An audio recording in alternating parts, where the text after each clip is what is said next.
Welcome in to the Pay Dirt Profile Podcast. We have a mini-sode. We're going to be doing some player profiles and some breakdowns of some of the upcoming 2020 NFL prospects. I'm here with Kyle. The rest of the other guys can't make it with us this time, but if you're listening, you can find us at the Sounder app. You can also find us Apple Podcasts, Google Podcasts, Stitcher, Castbox, Spotify. And if you want to bring us in somewhere else, then let us know. You can find us on all social medias at the Pay Dirt Profile and our Facebook group, the Pay Dirt Profile Podcast. So we're going to be doing some reviews on certain positions, and we'll be back with you as soon as possible to bring you some additional ones. Welcome back.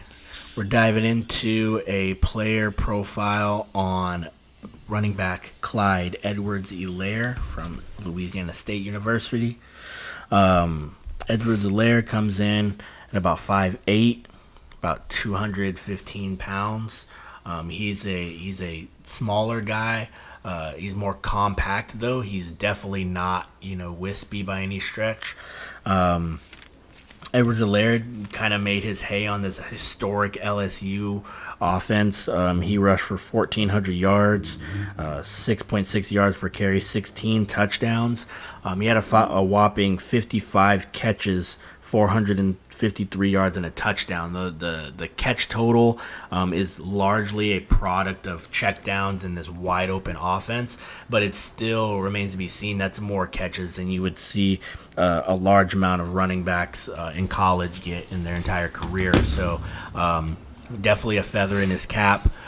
He's a versatile running back, definitely a guy who's going to fit in this modern day NFL a little bit better than some of the other backs in the draft. To me, his comp was probably closer to like a Devin Singletary with better hands and better use in the passing game, or slightly slower, less explosive Maurice Jones-Drew, like that compact style of runner, but very versatile in his usage. He definitely has good contact balance and power. Pretty solid feet, but isn't like overly quick. But it's just a quality all around type of player. What were your thoughts on his evaluation, Kyle? Well, I think the first thing that's obviously going to pop up about this LSU team that he was on is that he wasn't the focal point of the offense, right? It was Joe Burrow in the passing game. Like you said, he has a ton of catches. I think he's had 55 catches, right, which is an absurd amount for a college running back. But when you take into account that they have a professional style passing game where they do a lot of different things with him. They line him up outside, even though he doesn't do much. Right. He's playing with a ton of NFL guys. It's clear why he was so productive. Mm-hmm. Could be a system type thing, but he's a very good player. Probably top 5 running back in the draft, based on what he's going to be able to do in the NFL. Devin Singletary, good comp. I kind of pegged him as a bigger Tariq Cohen, probably going to be asked to do some similar things to them. And then Rex Burkhead was one guy that came up into mind, who has the ability to run inside. He's better doing other stuff than that, but he still has he's stout enough to be able to run inside and play in a downhill style of offense. Even though basically the types of carries that you're seeing him are basically like they get in the bunch and they run that wash down zone type of duo run scheme. Right. They'll run them on inside zone a lot where Burrow's reading or fake reading the end kind of, and then they mix a lot of other stuff in. But that's where most of his carries came from. Right. Do you think that he has the ability to be successful in an offense that is not one of the wide open types of offenses? I mean, I've seen him mocked to teams, like the Chiefs. A team like that would be able to 100% utilize his skill set. But if he were to be taken by a team like the Ravens, or a team like the like the Titans. They're not throwing the ball to the running back very often. So you're taking that piece that is a feather in his cap, and you're not utilizing it to his strengths. And then you're taking a guy who is a little bit smaller, was banged up a little bit in the college football playoff games. A guy who's 1 year really like starter as far as production goes, and right. Even when he started the season, he wasn't the guy. It was after I think the Texas game or so, where he kind of ripped off a couple of really strong plays, and then he started to really take control of that backfield. But are you concerned at all about his style of play and his fit in multiple offenses? Yeah, like you said, the Chiefs. That's a type of team that would do a really good job of utilizing him, right? Right. First year when Tariq Cohen was with Matt Nagy, they did a really good job. Mm-hmm. They've kind of lost some of that over the last few years, but it may not be all his fault.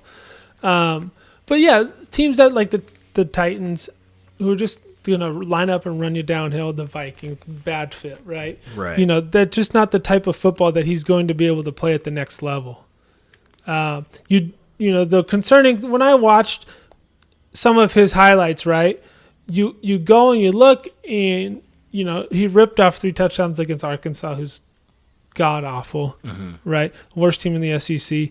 You watch him have some late like short yardage runs against Alabama, right? He wasn't the one driving them down the field. Yeah, I think maybe his best game was against Auburn, where he was actually like chunking them, and actually delivering drives. But they basically did that behind one run scheme and kicked Auburn's ass. Their O-line was way too good. All those guys are going to be in the NFL. Mm-hmm. So that's one thing that is concerning about him in terms of being able to carry an offense. I don't think that he's got that. Right.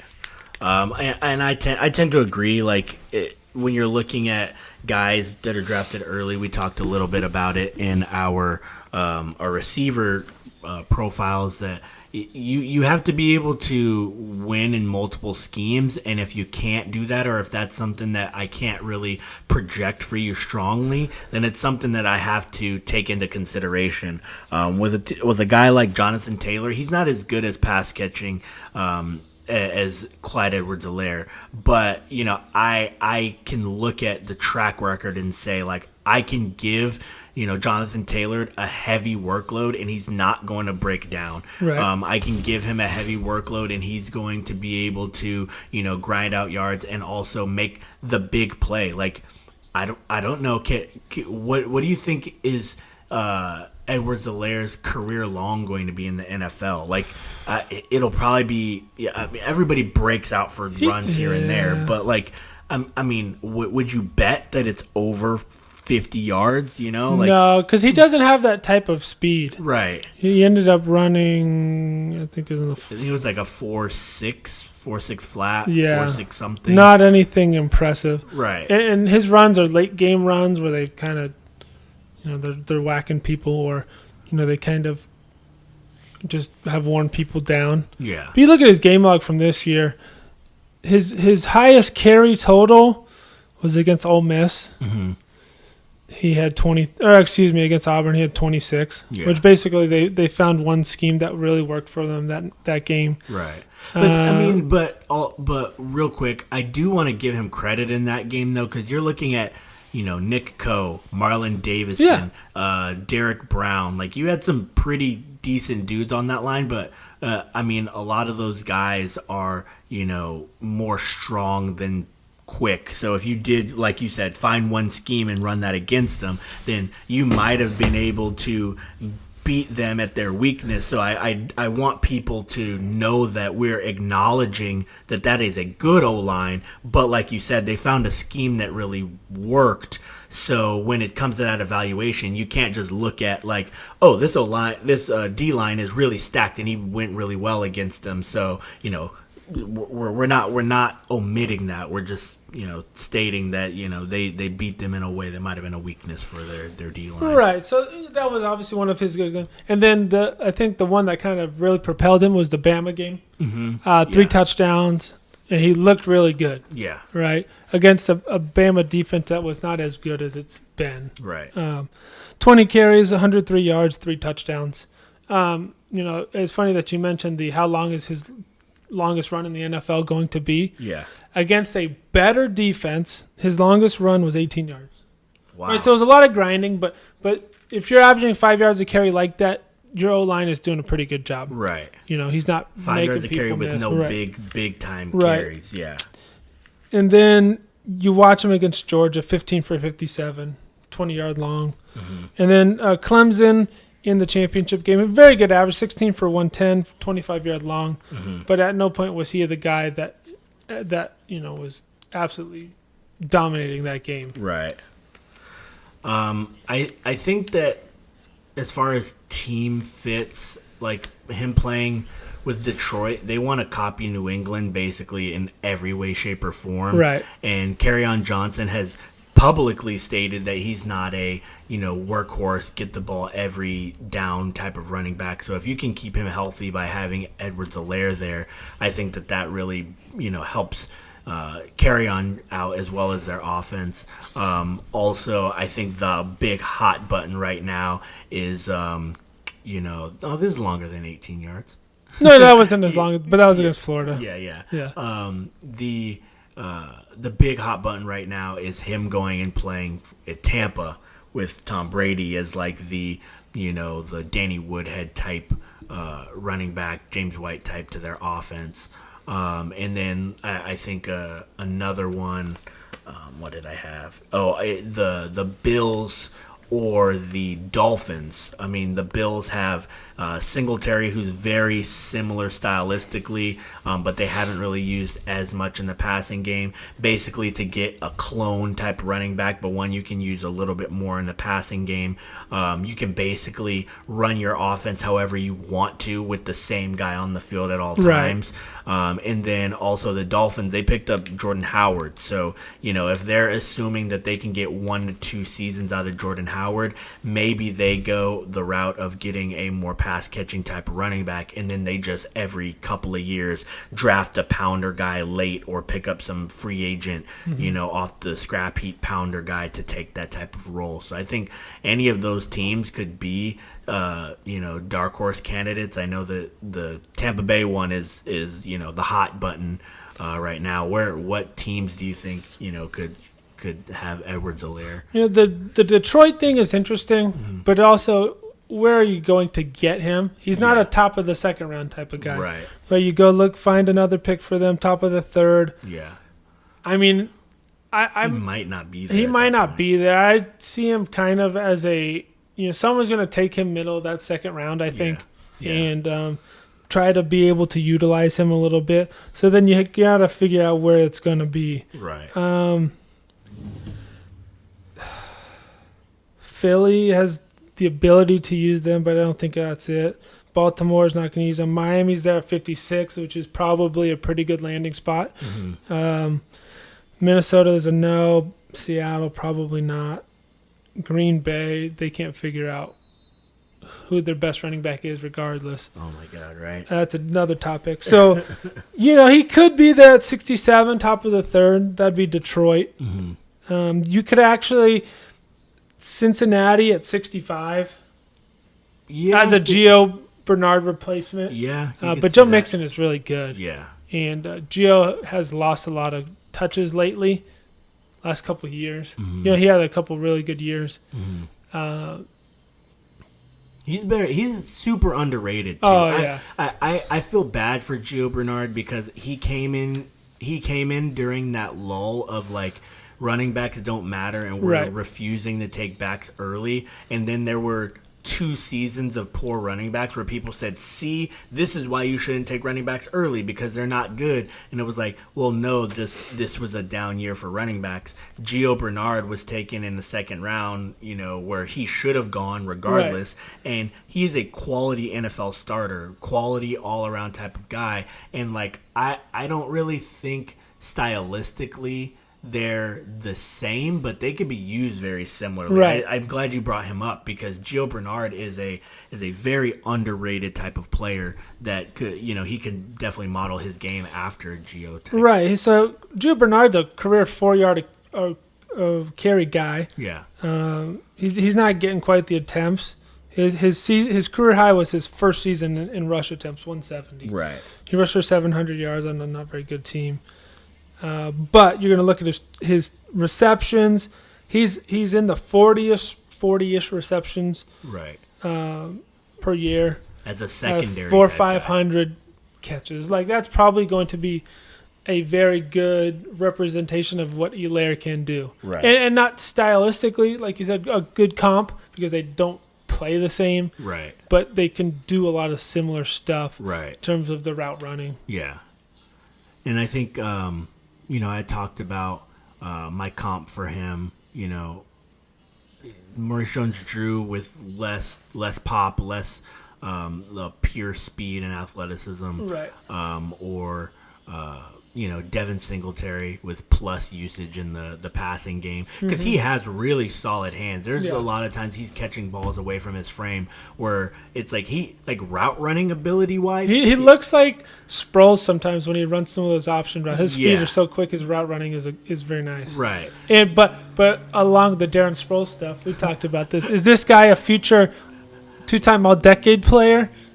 I don't think so. No, but I think he's also a better runner than Sproles is. Yeah. But yeah, no, we're not looking at a guy who, I mean, unless the cards, just fall right in the right spots, like you can never say never, but I doubt we're looking at a guy who we're going to say, 5 to 10 years from now, it's like, oh, this guy was a can't miss prospect. Right, he should have been the number 1 running back. Yeah. I think there's a lot better options that I would bet money on being the best running back as a career in a few years. Mm-hmm. And I've seen quite a few people who have him pretty highly. I mean, I think Maurice Jones-Drew's list had him at number 2, and good little man. Yeah, I mean, the one thing I'm gonna continue to go back on with at least my evaluation process is how do you win. And can you win that way in multiple offenses? And if you can't, are you otherworldly at that thing? Because let's look back at DK Metcalf once again. Teams didn't miss on DK Metcalf. Teams just weren't in a position to say we're only going to do the 3 things that you do good. That's all we want you to do. Seattle decided like, oh no, that's all we need you to do. Like we're just only do those 3 things. Be better than everybody else in the league outside of 5 other receivers at those 3 things, and we'll figure out the rest later. If that's how you are going to utilize people on your team and put them in that position, like more power to you. That's great, but you know what happens is if your team is unsuccessful, those players on the next regime are not going to be used that same way. And then those draft picks are going to look like busts. And those players are not going to find, the right systems, and they're going to be out of the league. So if you're talking about longevity for your job, longevity for the team, longevity for success, like you want guys who can play in multitude of systems at a high level or, just are upper echelon transfers. Saquon Barkley, Christian McCaffrey, Ezekiel Elliott. Doesn't matter what team they are. They're going to rush for 1,400 yards, have 13 or 3 or 400 yards receiving, and get you double-digit touchdowns. Any team on the league, every single one of them, they're going to do that. Like Edwards Helaire is not that type of guy, but if he gets to the right place, he can do a lot of good stuff. Oh yeah, definitely. So I mean, I think he'll be like we talked about, middle of the second round. 3rd round type of guy. Hopefully a team can utilize him. Yeah. So, but he's clearly going to need to be in a system where he is going to be in a tandem with someone and used, as a satellite type of back. Before we leave, didn't you have one other comp for him? Another player that he reminded you of? Mr. Patriots. Rex Burkhead. Oh, Rex Burkhead. I thought I said that. Yeah, Rex Burkhead is a good comp, I think. I mean, he's not an exact, replica, but he does a lot of good similar things that he could fit well. Yeah. He has the ability. I think probably he'd be able to run inside a little bit, but I don't think you want to, rush him 300 carries into the line of scrimmage. Yeah, that's true. If you did say that, I missed it because I ignore everything you say. Just kidding. But I mean, that's it for Clyde Edwards Helaire. We respect his game. We think he's a solid prospect. Definitely would like to see him in a team who would be able to utilize his strengths. We have a couple more prospect profiles, some of our other positions. Until then, we're out.